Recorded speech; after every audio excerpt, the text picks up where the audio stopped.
This man literally is a protege of the Dulcet, and worked directly with him as an assistant and on their roadshow team. He became the head of education for the Aveda Institute in New York City back in the 90s for about 6 years. Now I'm going to pass it over to the man and the legend, Oscar Brown.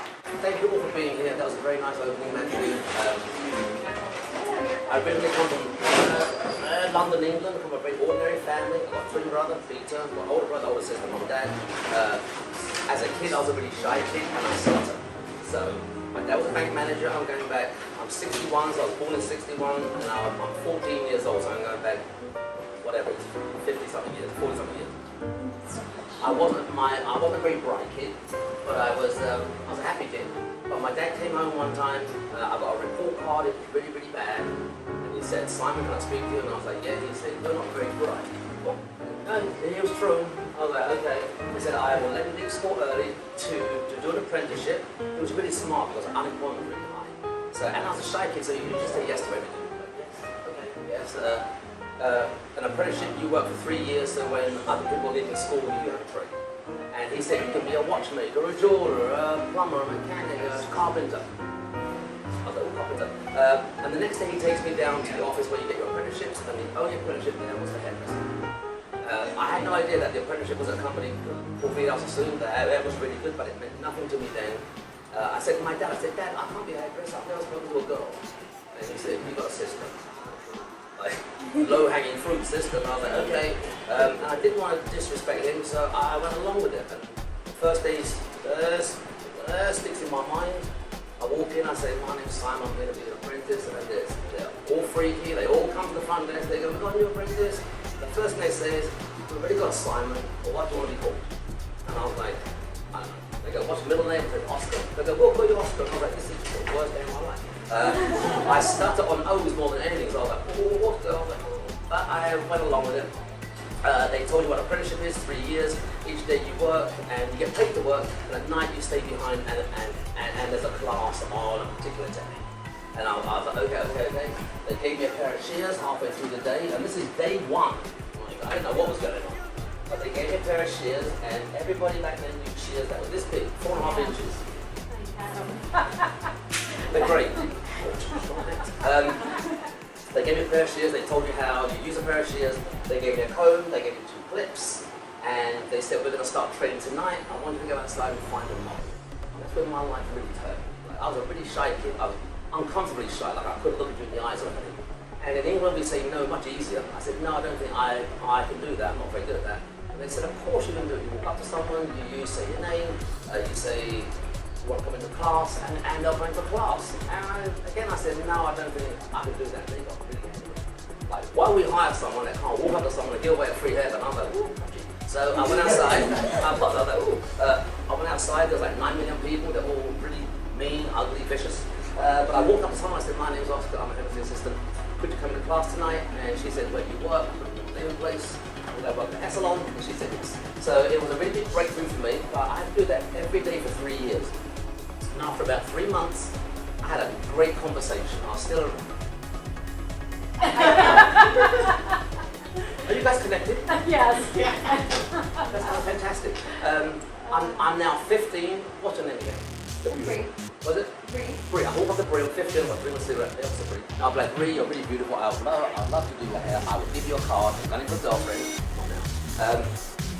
And I really enjoyed this conversation because I was a really quiet kid, so I could walk up to anyone, only about I couldn't even touch your hair. So the whole more of the story is after 3 years, I finished my test. You get allocated to a salon, and within 2 weeks of being in a salon, I was fully booked.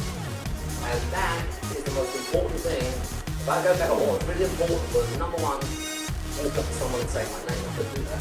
But that conversation, I still use to this day. I still talk to people. I keep getting angry with people. But I'm not sure if social media gets you the clients you want. If you can monetize it, but that conversation, really, if I saw you getting out of a nice car, shitty car. Shitty car, you're off. No, I try to got money. If you're getting out of a nice car, I'll be like, "You are so beautiful, I would love to do your hair." And the next time you think about getting your hair done, all the social media, you're going to have that car. It's kind of I get $330 for a haircut, and I don't know, I have shitty social media. So, I've been married for 35 years. I've never dated online. Like, if I had a profile, it would be this set of lives you've ever seen in your life. I wouldn't have a picture, I'd have self-written testimonials, I think it's great. I wouldn't know what to do, but I think everyone's a little bit bigger and better than what they are online. And one day everyone's going to have 100,000 friends.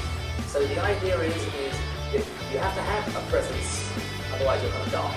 But the idea is you show your best work and you try and monetize your Instagram. It's not about nothing. You have 300 people and you communicate with 300, it's great. You get 100,000 and you communicate 300. When you're at school, when you've got a really beautiful, use that paper cutter and it gave you a really gorgeous clean line. If the gorgeous clean line, but one blade comes down onto the other. So you want to keep one blade stationary. It's called a tang supports your shear, and you want to be able to do that. Keep one blade stationary. If I turn my hand over, it goes on your ring finger, all you want to do is move, your thumb is a lever, you want to do that, but my thumb doesn't reach. So you bring the point back until the thumb strikes. At first, all I could do was that, and then it gets wider. That becomes a really good habit. It will never leave you, but it takes practice. That's probably, if you can't do that, you'll never get a straight line. If you're a quacker, like this, those two blades will be pushing hair the whole time. You need one blade to come down on top of the other. My favorite shear right now, I'm probably going to use it on Jenny, is this little fella here. I don't use a razor, but this axe, Matt will show you, it's kind of incredible. Like if you put hair in it and do this, it just pushes it out. So I don't use a razor because I'm a very linear person. I thought I used a razor, everyone does. Wait till you work with someone that knows how to use a razor. It's kind of embarrassing. I worked with Vivian. The kid was a really good friend of mine. We had an academy, it was years ago, and I had a razor, but I never really used it. Vivian's really good at it, and I said, Vivian, how often do you change the blade of your razor? She said, every single haircut. And I had never changed one. Like, at least a year. Never. I was like, oh dear. So I'm a very linear person. If you want to learn razor cutting, you go to see someone that's really good at it. Makes sense? And razor cutting is all about circles and curves. I'm very linear. So I've got Jenny as a model. Come on down here, Jenny. Jenny's really beautiful. Give us a little spin so we see how long your hair is. I don't know anything about Jenny other than she's really beautiful. She's a photographer and she's got loose hair. So take a seat here. The first thing I said to Jenny was, what do you think about getting done? I thought she was going to say, I want to keep my leg. Because it's really beautiful. But no, she said, I want to go up to about, show. I'm going to keep that a little bit longer. It's getting longer, I knew it. Maybe like here? Okay, there are certain places that work and I'm don't going to work. trust, and you're a legend, so. Jenny has, number one, a really tiny head, but a spectacular head shape. So if I do that, look how gorgeous that is. I'm not going to take it short, but I always check the hairline. When you look at the hairline, you're looking for three things. You're looking for the width of the hairline, the depth of the hairline. It's quite narrow, but it's beautiful. It's not too high or too low. You know you've got a big old Maltese cross in the back of your head. Is it called a Mariner Star or Maltese cross? Mariner Star. Yeah. It's safe now. Malta has a certain kind of cross. That is a beautiful hairline. So let's say if Jenny said, I want to go really short. That wasn't beautiful. What you're looking at the hairline is you're looking for the symmetry. So if Jenny had a hairline that did this, that's not too bad. Both sides do the same thing. Bad is one side does it. Or this side grows up and that side grows down because you won't get symmetry. So when you have a hairline that's not very attractive, you leave it longer and heavier or you take it shorter. You don't work in those, like if you're going to take a line to here, it wouldn't work, it would be like that. So now what about, so I know what a head shape is, I know what a hairline is, I know what a density is. I asked Jenny, did you wash your hair, did you blow dry your hair or set it or hot rollers or anything? And she said no, so this is it. All I've got to do is work out what I'm going to do. She has gorgeous hair. I don't think lengthwise it matters if I go, what matters is kind of here. So when you start playing with shapes, even if Jenny knew exactly what she wanted, she would still want to hear what I have to say. I think the way that you don't have clients leave you is, even if you know Jenny's going to have a little one-length haircut, you always make out like, are we going to have a change? Because if not, you haven't got any ideas and your client goes somewhere else. So Going to a consultation, and the first time consultation, there's all this energy of like, you work all this out. Next time she comes in, I do less, and less, and less when they leave. So each time, look at the client as a brand new client, they kind of feel that energy. I asked a lady in the grocery store, I said, hey, how does I do your hair? I really like you. Why don't I do your hair anymore? Not I say in the grocery store, I didn't say that. She said, you know, you never had any ideas, and it's kind of painful, but it's true. Like, you're busy, a client comes in, you go, do you like, yes, so try and treat every client like a brand new client, because then they won't leave you. So, shape-wise, if I put a one-net line in here, it's going to look like a Christmas tree. So that's not going to be a good look. If she was going to go short, I would say this would look really silly, but that would look really beautiful. So you start playing with shapes like, I think, where did you say you wanted length? I was just thinking about like maybe doing like that kind of. You know that sound? I guess one thing I can share is I don't do anything after I wash it. You don't have to. Okay. Well, you do. Okay. Like washing away hair, you've got beautiful hair and you haven't got any grey, so it doesn't look that bad. If you put a product in it, if you do any effort, it'll look great. But you haven't got to blow it dry, you haven't got, there's no hype. Yeah, that's what I'm saying. I don't ever blow dry. I came through the era in the 70s of washing away a hair. It was, people look terrible. They literally just walked out of the house, I just washed them away, and you're like, you look terrible. So a little bit of, I think what's lacking in our industry now, kids coming out of school, is their finishing skills. And their haircutting skills. Mostly all skills. But what I expect from an assistant, if I get someone from school, I don't expect mad haircutting skills, I don't expect mad haircut skills, but I expect you to be able to blow dry. Otherwise I'll teach you that as well. Like it's kind of, I try and tell kids like, get the most out of school you possibly can. So I am going to put some layers in here, because if I don't, it's going to end up like a Christmas tree. Placement of layers, there's as much placement in layers, I love the shoes. Thank you. I like you. I know, those are so great. They are magnificent, don't get them wet. I do think that Jenny has the kind of texture that I can texturize. You always say, can you texturize curly hair? It depends on the cuticle of the hair. I'm going to take away Jenny's length to start with. I'm going to keep her head just naturally upright. It's not, so all clients do this. They look at cell phone magazine, just keep it upright. Like, I don't want it, it's not so important on long hair, but Jenny has a really beautiful neck. Look, it's lovely, soft and supple, moves around. Pop your head down for me. It gets really hard and the hairline stretches. That means the line you put here, when it comes back up, it's going to do this. So I'm small, I think it's easier for me, but if you're taller, you get down low. You sit on a seat or get this chair way up. But that's the window you work. You try and be Kim said she's got a busted body. If you didn't have good posture, you'll be totally busted. So the only thing that hurts on me is when I do really big blow dries. And I don't do it. I have someone else to do it. Push it. But I really enjoyed my whole career. It's been really good. That conversation I go back to a lot is when you're shy, I kind of said yes to a lot of things. Those yeses got me places. Sometimes they aren't.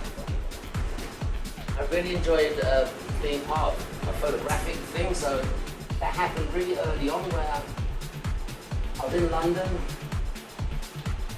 I meet a guy that's a photographer's assistant, and I was a bit upset, so he wanted me to help him with some photo shoots to build a portfolio, and I'm like, yeah, I'd love to build a portfolio. So that's how it started, with lots of other photographers, but some of them become really big. That's where they call you in. So it wasn't like I kind of got into it like, no, it was just someone asking. I said, okay. And one of them was a guy called Trevor Owsley, went on to be a Victoria's Secret photographer. So got to work on those as well. Heidi Klum is really nice, but she's German, has no sense of humour. So when you see her on that America's Got Talent, and she goes, I don't think it's funny, she has no sense of humour. And she really said, yes. But she's really nice. So, divide and conquer. I'm going to have you stand up to start with, Jenny. Look, stand behind here. I'll have an easier time bringing it straight down on Jenny's back here than coming over this. Makes sense? And when I ask someone to stand up, they stand up really well. If you ask them to stand still, they walk. That's why you have to hold the chair. If I'm working really long, Jenny doesn't really have those kind of chicken wings, but sometimes people have the chicken, I get them to hold their arms so it rounds out, which makes it easier. I take quite a large section, my first section, because not on Jenny, but a lot of people, I was trained to take tiny sections. That doesn't really tell you how long the hair is. And I'll do my line, then this will come down. It happens, but especially on someone that has a lot of breaking on the lily. I take a pretty huge section so you get all that length. I can't tell how much tension I'm using, but the tension is nice and consistent. Jenny, I'm going to take your length up to about here, which in the front is about there. Never say that much. Makes sense? That just always, I don't think ladies with long hair know how long it is in the back. They know their length from the front. So as long as you say, I'm going to take it to about here, don't go. And again, the tension, just keep the tension nice and even. If you start more than I do, that's fine. If you start with less, that's fine. Just keep it nice and consistent. The first section you take is going to probably be your cleanest section. So once you take it, don't go straight back and check it. Try it like when you're at school, you have no confidence, you judge everything. As you should know what's right and wrong. I don't do a great deal of cross-checking. Where sterling is, you can see my line better than I can, is farther away. So I use mirrors. Mirrors never lie to you, your eyes do. Your eyes are like, great, when you walk away, it's not. I trust the mirror and I trust the color. I don't trust my fingers or my eyes. My eyes say it's straight. When I step back to where sterling is, I'll see exactly how straight it is.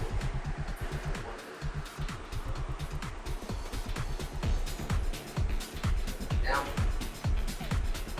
I will turn Jenny around in the mirror.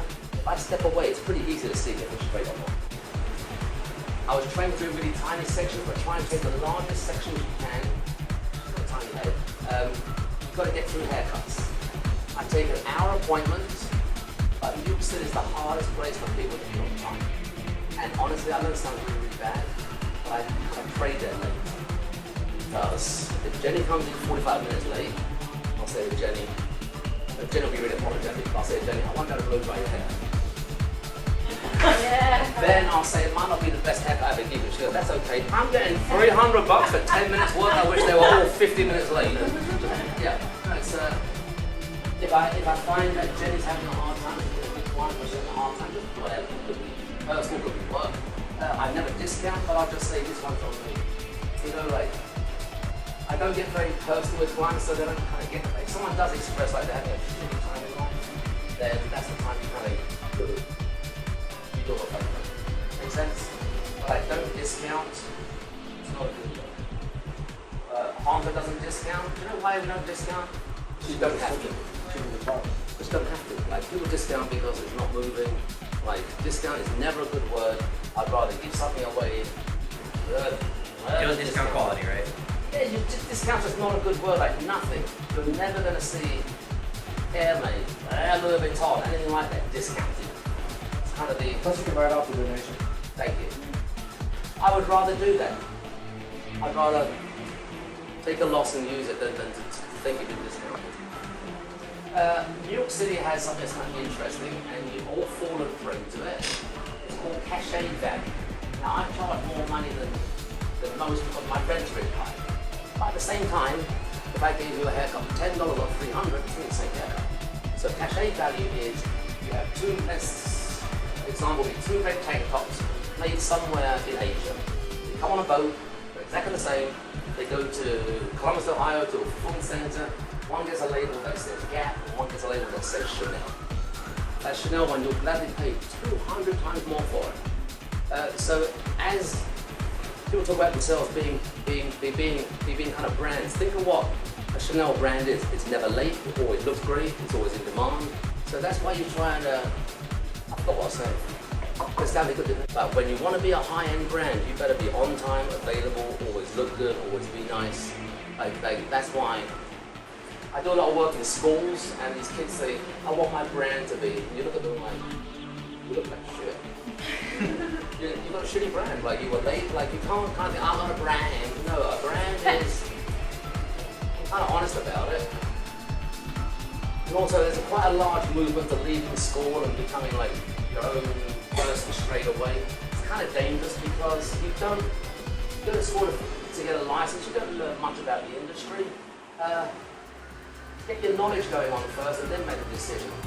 I know the only thing I miss about not having a salon, that sounds really silly, is the camaraderie of staff where you come in and someone says, you look really good today, or you look like shit. I don't care, I kind of miss that though. Miss that a lot.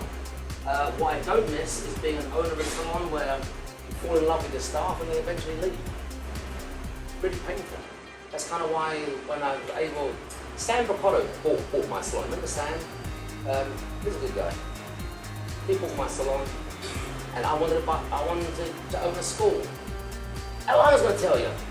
Okay, so my twin brother Peter, he's 44 years old. It's like 16 years ago, or whatever. And he calls me and he says, "Guess what today is?" I go, "What?" He goes, "Today is my last mortgage payment." And I was like, "That's great, Peter. Well done." So I go home. I've got a good business, doing about $2.5 million a year.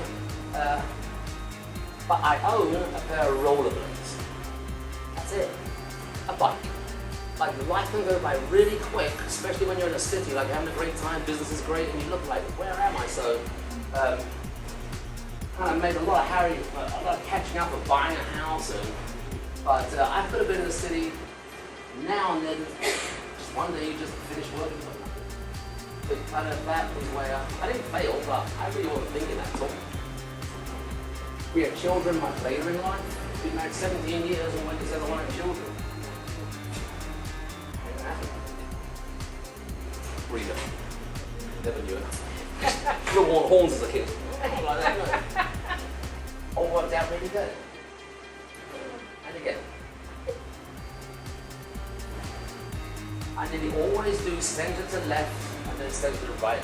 That is the side I have a harder time with. So if you know you have a slightly harder side, I always did this side first, always look great, and then I'll get really quiet on the other side. So I always do my left side first.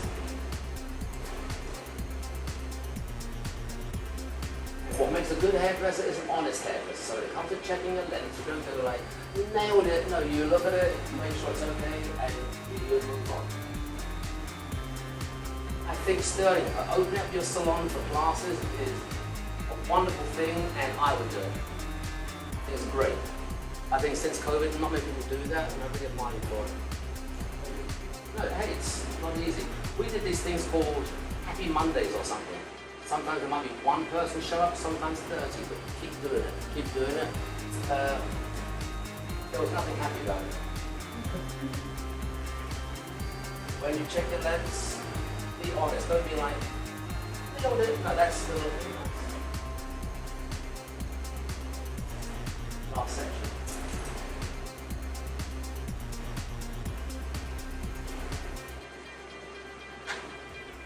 It's kind of weird, like I lived in Maryland quite a long time, in like Bethesda, and I never really went to Virginia because of Tyson's Corner. I could never get through it. Like it's almost like I don't go there, so. But I spent more time in Virginia this last year than Maryland. It's really nice. Yesterday's journey was gorgeous. I don't know where we went. Where do we go? Todd's. Amelia? Yeah, no, what was the name of the town last? Charlottesville. Oh, yeah. It was really nice. It was really gorgeous. Did I sleep in the car? Not much. Okay. Hey, So, Oscar. they take pictures of me sleeping in cars. There's a hashtag like Oscar One Sleeping. It's awful. I'm like, how long does it take me to go to sleep? Like 5 minutes?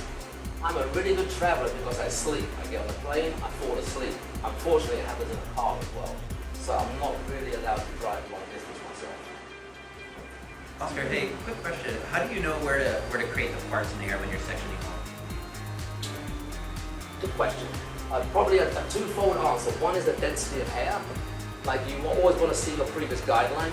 So Jenny is on the finer side. I'm even finer. You do my hair in 1 or 2 sections. Someone like Kim who's got dense hair, you break it down so you divide and conquer. But one thing you must do is clean sections. People get lost because they're sectioned. Like the cleaner and more methodical you work, the less chance of getting lost. There's some amount of honesty about when you are lost. It's good to know you're lost. It's terrible not to know you're lost.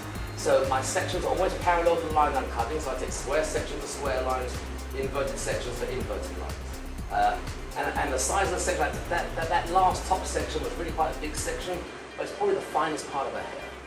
So I was taught to take really tiny sections, and it just, I think you can get more lost taking more sections. So when you're at school, you've got to work tiny sections but you don't get lost. As you start to evolve, those sections get bigger, bigger. There used to be a Japanese guy called, it was in, oh, come on, what's his name? Anyway, he did haircuts in like 4 sections. And you can because he had incredible control of his graduation, like knew exactly where to bring it. Tomorrow?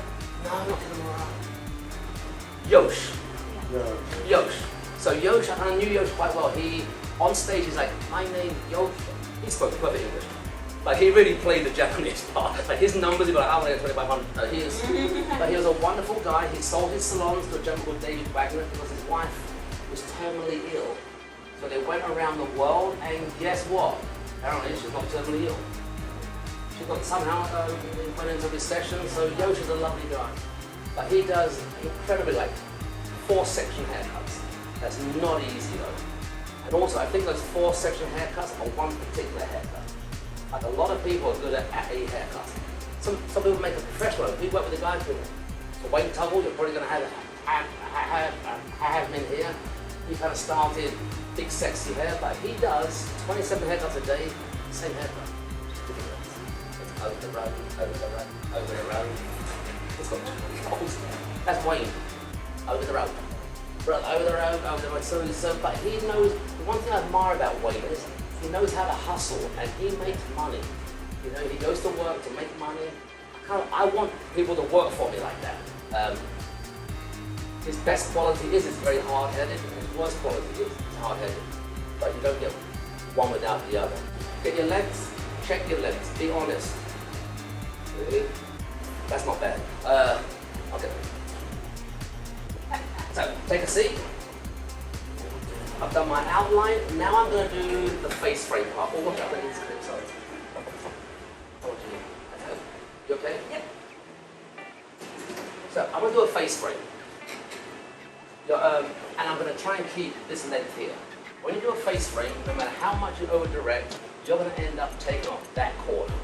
And when you take that corner off, that's the only length that Jenny sees. Doesn't matter if it's long in the back, it's this length here. So I'm going to start this side first. Jenny's really beautiful. She's got all these points on her face, like guidelines. You've got the corner of the eye, the bottom of the nose, the corner of the lip, the point of the jaw. They're all guidelines to get the other side looking the same.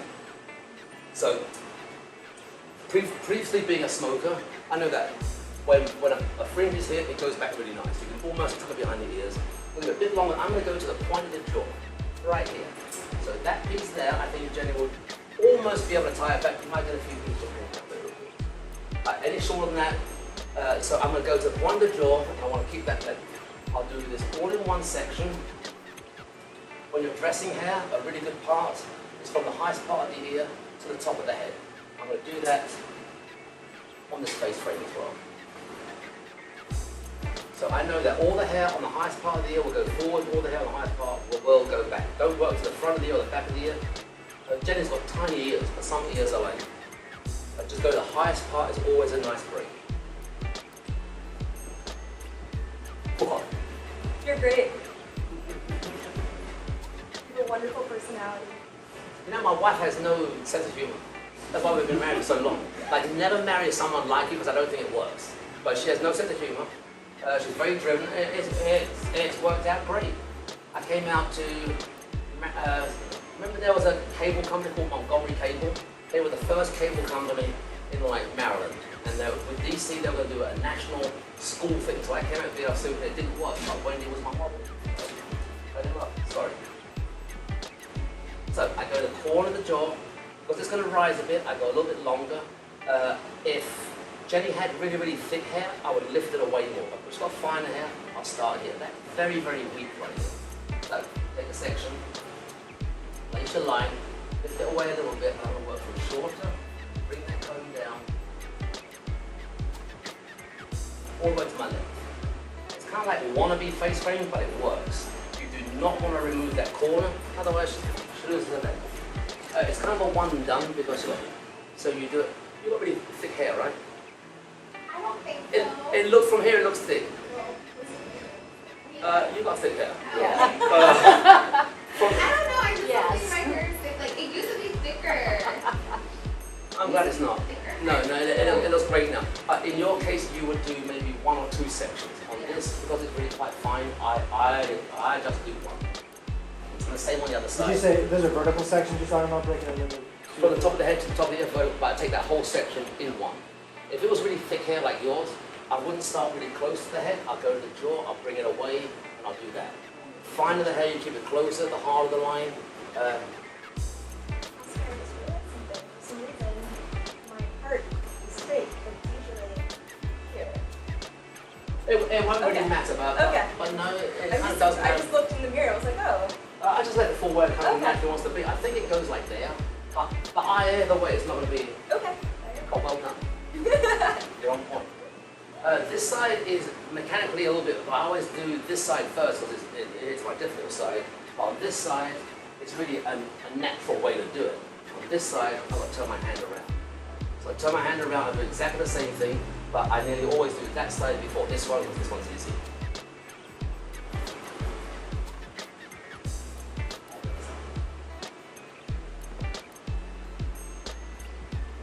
You're very lucky to have Matt. Great. Yes. It's great. It really is. It's hard finding, it's like having a hair salon finding the right stylists. We go through a lot of reps, but we found the right one. Alright, that's not that. The reason we've done so well is because we have good tools, but it's the service you get from like Matt on the ground. If you've got a problem, it's a Matt problem. When you buy shears, they're really expensive. I mean, I love Hikari shears, but they're never going to come and say, if you've got a problem, it's your problem. Makes sense? So that's how we've done so well is, it's kind of old-fashioned in ways, like door-to-door salesman. He builds relationships with all salons. It's kind of great. And again, I've got my piece right here. Take this section. I'm sorry, Kim, I'm right in front of you. There you go. I'll do it. Take my whole section without stabbing your client in the neck. Take it away from the face, that's where I want to be, lift it away, and I go from shorter all the way to my left. If we were to blow it out straight, it would look really gorgeous. So now I'm going to start my layers. I don't think I'm going to put any clean lines. I'm going to break into my layers a little bit. Does Jenny's hair need a lot of texturizing? Does that make sense? So there's certain cases where I don't really need a great deal. I'm not going to make clean lines on the top. If I was doing this, what is your name again? Patricia. Patricia? Patricia. Yeah. Like, it's Patricia without a P. Patricia. Patricia. We'll just call you R. You can texturize her hair till the cows come home, and it would look really light and really soft and really good. If I do more texture on this, then Jenny's going to lose hair. Make sense? Stand up for me. The worst day of Jenny's hair is right now. Be like your worst day. Like when you get your, how do you get, so sometimes it's finding the right product, just usually like crazy. You want to see? I've combed it all through, so it's just like a very big fluff thing. Oh, yeah. See, so I'm going to wet it down. I would like to, what do you think, Sterling, the best product for me to put in there with a leader? Oh, do you have that King and Kane stuff? What's it called? Colton King. That stuff is fantastic. I just layer it on kind of thing, like.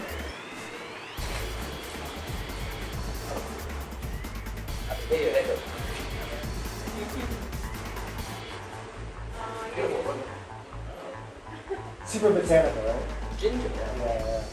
I like the fact that you got refillable. I think everything should be That's glass. a hair tie? I absolutely hate recycling. And I hate recycling because I hate the planet. I hate recycling because manufacturers give you shit you got to recycle. Like in Britain, you get your cheese in one piece of paper, or your meat in one piece of paper. Here, Coke and Pepsi gladly give you a bottle, and then you got to dispose of it. That's just not right. So I hate recycling. I like companies that are producing glass because I think all glass gets recycled. It just does. A little bit of water. So I go home in a few weeks, I'm taking the kids, and my whole family will ask Audrey to say the word water. She goes, water. They go, say it again. Water. Yeah. But she'll have an English accent in like maybe 8 hours. Tuesday,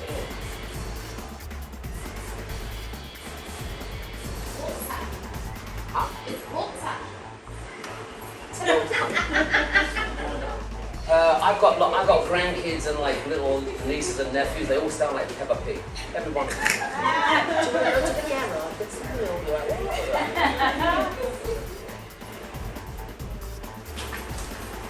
head back for my please. So this is a mat. This is all you gotta do. Put some product in. Yeah. Especially on your first day, like when styling cream? Called style. like when your hair starts to get its own, it'll start having a pretty good technique to start with.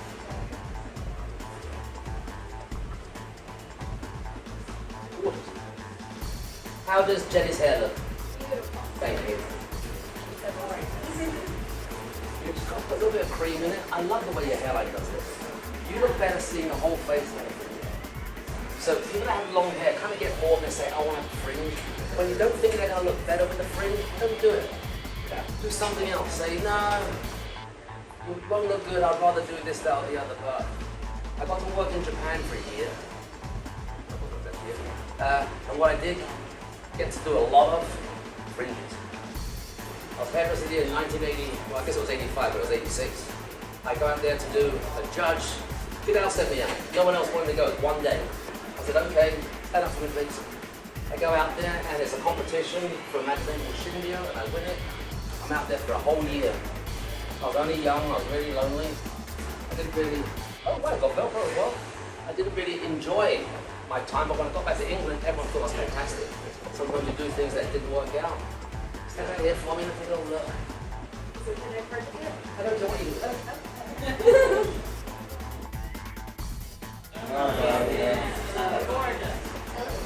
Go take a look and go take a look at the crown because now it's lighter, it doesn't separate them. So longer, heavier, and pull it down. Yeah. So if you really don't like it, you can get a little bit of cream and just do that. You have a crown that has to sit flat, so it makes it look. Turn around for me. That's beautiful. Yeah, definitely.